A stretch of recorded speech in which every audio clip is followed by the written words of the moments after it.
Benarkah kalender Islam tidak sampai tahun 1500 Hijriah? Padahal sekarang sudah tahun 1438 Hijriah. Berikut ini kajiannya. Tidak terasa kita hidup di penghujung zaman.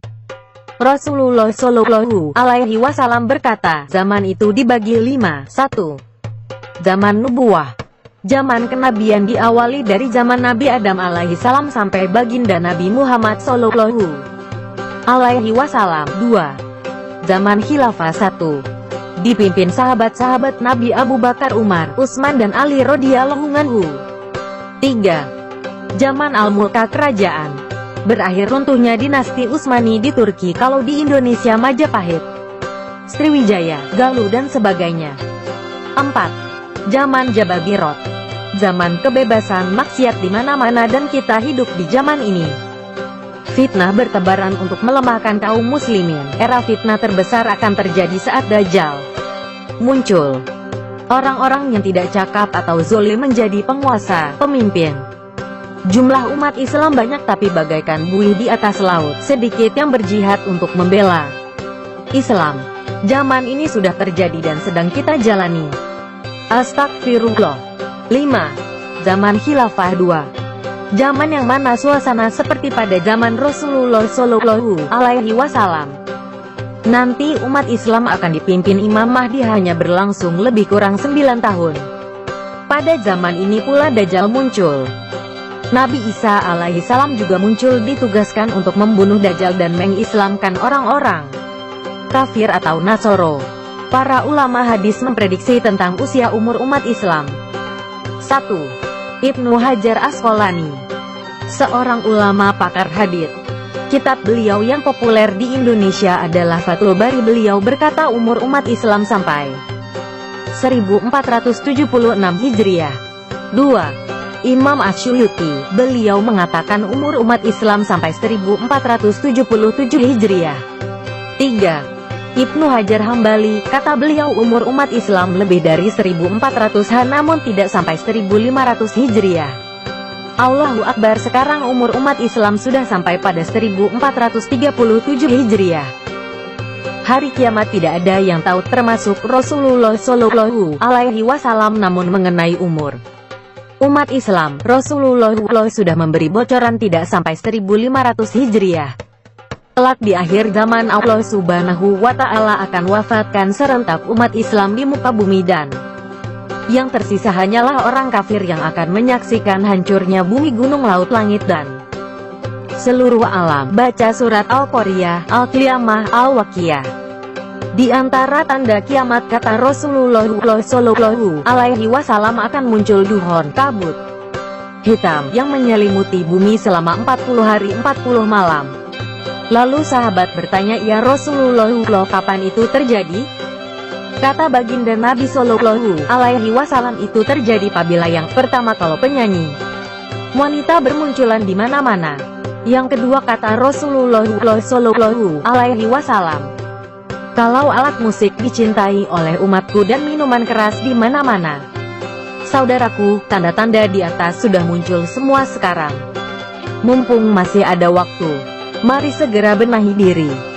Perbaiki kualitas ibadah dan perbanyak amal solih untuk bekal di akhirat nanti. Wallahu a'lam. Sudah siapkah kita? Kajian ilmiah seluruh pakar iptek di timur dan barat sudah 100% membenarkan peringatan Rasulullah 14 abad yang lalu ini. Dan janji Allah pasti benar dan tepat. Badan Meteorologi dan Geofisika menyatakan bahwa akan terjadi kemarau panjang yang akan melanda dunia. Diperkirakan kemarau panjang tersebut akan dimulai tahun 2019 hingga 2022. Cadangan air dunia saat ini hanya tersisa 3% saja. Lalu apa artinya informasi ini bagi kita? Artinya adalah keluarnya Dajjal telah sangat dekat. Dan munculnya Imam Mahdi telah berada di tengah-tengah kita, tanpa kita sadari. Ini berarti apa yang disabdakan Rasulullah telah terbukti dalam hadits tentang kisah Tamim Ad-Dari. Keluarnya Dajjal ditandai dengan keringnya danau Tobaria, Tiberias, keringnya mata air Zugor, dan pohon kurma Baisan tidak berbuah lagi. Dan jika kita mengikuti perkembangan informasi terakhir tentang 3 pertanda tersebut, sudah nyata terjadi. Sudah 2 tahun ini, pohon kurma di Baisan tidak berbuah lagi. Diikuti dengan semakin minusnya mata air Zugor. Dan yang paling mencengangkan adalah surutnya air di Danau Tiberias di Israel sudah sangat mengkhawatirkan. Sedemikian, sehingga pemerintah Israel sibuk mencari sumber air lain. Salah satunya perencanaan penyulingan air laut. Dalam hadits lain dikatakan bahwa Dajjal akan keluar dari sarangnya ditandai setelah terjadi kemarau dan kekeringan selama kurun 3 tahun. Dan sebagaimana disebutkan di atas, bahwa Badan Meteorologi dan Geofisika telah memperkirakan kekeringan panjang akan dimulai tahun 2019 hingga 2022. Jika di antara kita ada yang pernah berhaji dari tahun 2011, 2012, 2013, 2014, maka insya Allah pernah berjumpa dengan calon Imam Mahdi di dekat Ka'bah. Dan hanya orang-orang khusus saja yang mengetahui tanda-tandanya. Dan kemunculan Imam Mahdi ini seperti yang pernah dinubuahkan oleh Rasulullah adalah ditandai wafatnya raja yang namanya bermakna nama hewan. Bisa jadi ia adalah Raja Fat yang artinya singa. Setelah itu terjadi perselisihan dan naik tahta raja yang banyak dosa, kemudian meninggal, kemudian muncul raja yang baik. Bisa jadi ia adalah Raja Salman. Wallahu a'lam. Di masa atau setelah masa pemerintahan Raja Salman inilah terjadinya pembaiatan atas Imam Mahdi. Dari pertanda ayat-ayat kauniyah tersebut, kesimpulannya adalah akhir dari fananya dunia ini sudah demikian dekat.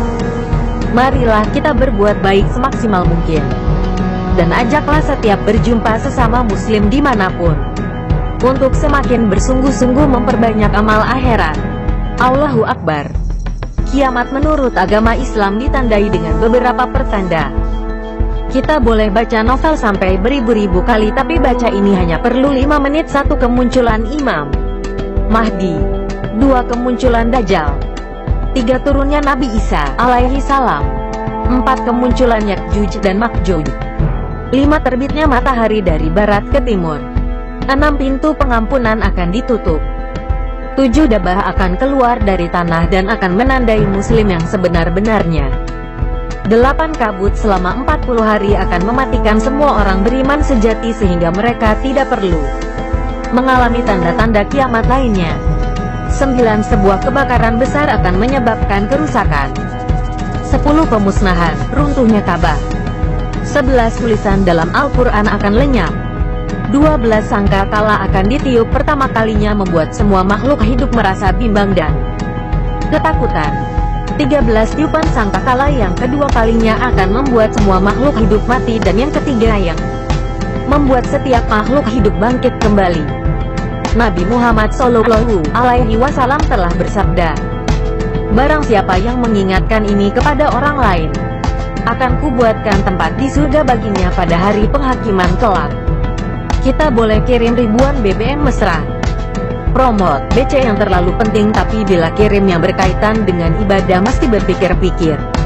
Allah berfirman, jika engkau lebih mengejar duniawi daripada mengejar dekat denganku, maka aku berikan, tapi aku akan menjauhkan kalian dari surgaku. Itulah yang dimaksud Dajjal yang bermata satu. Artinya hanya memikirkan duniawi daripada akhirat. Kerugian meninggalkan sholat subuh, cahaya wajah akan pudar. Zuhur, berkat pendapatan akan hilang. Asar, kesehatan mulai terganggu. Maghrib, pertolongan anak akan jauh di akhirat nanti. Isya, kedamaian dalam tidur sukar didapatkan. Sebarkan dengan ikhlas. Tiada paksaan dalam agama, niatkan ibadah, sebarkan ilmu walau 1 ayat. Nasihat kubur. 1. Aku adalah tempat yang paling gelap di antara yang gelap, maka terangilah aku dengan tahajud. 2. Aku adalah tempat yang paling sempit, maka luaskanlah aku dengan bersilaturahim. 3. Aku adalah tempat yang paling sepi, maka ramaikanlah aku dengan perbanyak baca Al-Quran. 4. Aku adalah tempatnya binatang-binatang yang menjijikan, maka racunilah ia dengan amal sedekah. 5. Aku yang menghimpitmu hingga hancur bila mana tidak sholat. Bebaskan himpitan itu dengan sholat. 6. Aku adalah tempat untuk merendammu dengan cairan yang sangat amat sakit. Bebaskan rendaman itu dengan puasa. 7. Aku adalah tempat munkar dan nakir bertanya.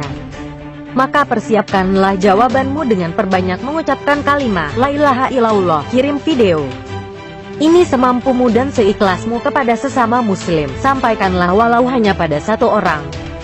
Karena, saat kamu membawa Al-Quran, setan biasa-biasa saja. Saat kamu membukanya, syaitan mulai curiga. Saat kamu membacanya, ia gelisah. Saat kamu memahaminya, ia kejang-kejang. Saat kamu mengamalkan Al-Quran dalam kehidupan sehari-hari, ia stroke. Terus dan terus baca dan amalkan agar syaitan stroke semuanya juga jantungnya dan mati. Ketika Anda ingin menyebarkan ini, lagi-lagi syaitan pun mencegahnya. Syaitan berbisik, sudahlah tak usah disebarkan. Tak penting, buang waktu saja. Tak mungkin akan dibaca sekecil apapun amal ibadah, Allah Subhanahu wa Ta'ala menghargainya. Yang mensare ini semoga menjadi amal, amin.